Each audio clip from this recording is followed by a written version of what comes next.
Prenez maintenant le moustique. Qu'est-ce qu'il y a de plus insignifiant qu'un moustique, n'est-ce pas? Qu'avons-nous d'autre à dire sur lui, hormis que c'est un insecte qui existe uniquement pour nous perturber notre sommeil et nous couvrir de piqûres? Éclairons notre lanterne une fois de plus, mais cette fois-ci, accrochez-vous mieux à votre chaise. Si vous avez 2 yeux, eh bien, il faut savoir que le moustique en a 100. Alors que vous possédez un seul cœur, le moustique, lui, en dispose de 3. Un cœur central et un cœur pour chaque aile. Par ailleurs, comme votre sang trop visqueux ne réussirait guère à circuler dans sa trompe, qui est plus fine qu'un cheveu, le moustique possède un système de liquéfaction du sang qui rend votre sang plus fluide.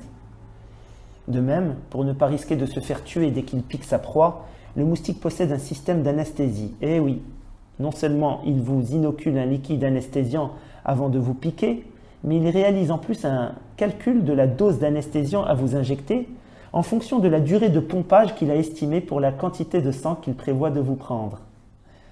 Grâce à ce calcul ingénieux, l'effet de l'anesthésiant s'estompe juste après qu'il ait fini son travail, de sorte qu'au moment où vous sentez une douleur, eh bien le moustique a déjà quitté les lieux. Ne vous êtes jamais vous posé la question pourquoi vous vous réveillez rempli de piqûres de moustiques alors que votre conjoint, qui est dans le même lit que vous, n'en a aucune? Eh bien l'explication est très simple. Le moustique ne se satisfait pas de n'importe quel sang. Il commence par une toute petite piqûre pour faire passer votre sang dans un laboratoire d'analyse, et oui. Et si le sang ne lui plaît pas, il le rejette tout simplement, puis s'en va. Et puis, cerise sur le gâteau, Madame la moustique, oui madame, car il n'y a que les femelles qui piquent, dans le seul but de nourrir leurs œufs, eh bien Madame la moustique utilise 3 systèmes pour la détection de sa cible. Elle repère tout d'abord la présence d'une cible grâce à un système de détection de dioxyde de carbone que dégagerait cette cible, puis à quelques mètres d'approche de la cible, elle enclenche son système de mesure thermique pour confirmer qu'il s'agit bien d'une cible vivante et non d'une cheminée industrielle par exemple. Votre corps étant une température interne de 37 degrés, savez-vous à combien de degrés près son système de mesure thermique est-il précis?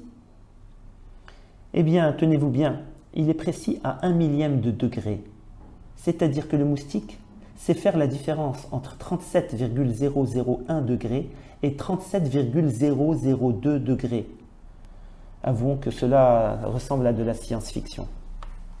Précisons pour finir que tout cet arsenal, sans yeux, 3 cœurs, système de liquéfaction du sang, système anesthésiant, système de détection de CO2, système de détection thermique, etc., car je ne vous ai pas tout dit, tout cet arsenal est contenu dans un moustique dont le poids ne dépasse pas 1 millième de gramme. Sommes-nous d'accord, là encore, sur notre ignorance par rapport à ce deuxième élément de notre scène de départ, à savoir le moustique? Ce n'est bien entendu pas terminé concernant l'exercice d'éclairage sur notre scène de forêt, puisqu'il reste un soleil, une fleur, des fourmis. Nous pourrions nous attarder longuement sur ces autres éléments, mais l'objectif n'est pas de faire un exposé sur la nature. Nous allons donc nous limiter à quelques éclairages en accéléré. Concernant le soleil, nous avons tous appris à l'école que la Terre tourne autour du soleil, de manière circulaire dans un plan que l'on imagine en 2 dimensions, avec un soleil considéré comme un point immobile positionné au centre du système solaire. Pourtant, la réalité est tout autre.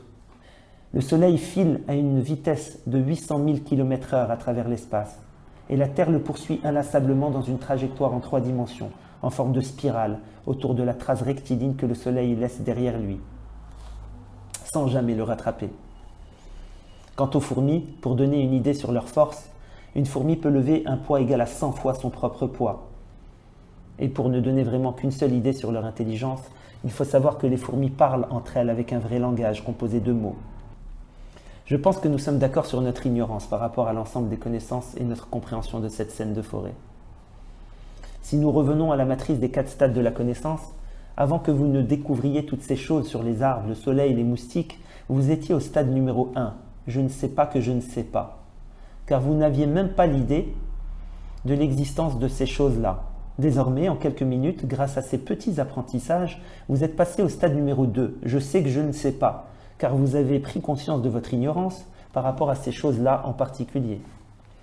Une fois que vous savez que vous ne savez pas concernant un sujet donné, vous allez bien entendu développer votre savoir sur ce sujet Et autant dire qu'aujourd'hui, avec Internet, rien n'est plus facile. Il n'existe vraiment plus aucune barrière à l'acquisition de connaissances. Donc vous allez passer logiquement au stade numéro 3, je sais que je sais. Mais il va se poser un problème.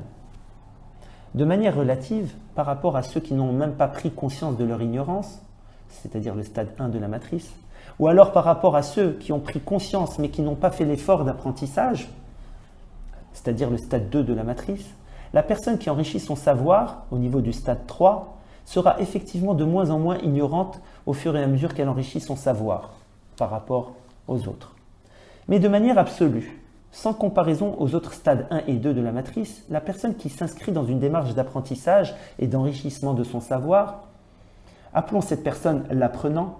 Certes, l'apprenant va élargir ses connaissances, mais au fur et à mesure qu'il se posera de nouvelles questions d'apprentissage, il prendra conscience de nouveaux sujets sur lesquels il ne sait pas. En d'autres termes, l'apprenant va remplir davantage le stade 2 de la matrice au fur et à mesure qu'il remplit le stade 3. Les stades 2 et 3 se remplissent simultanément et de manière reliée.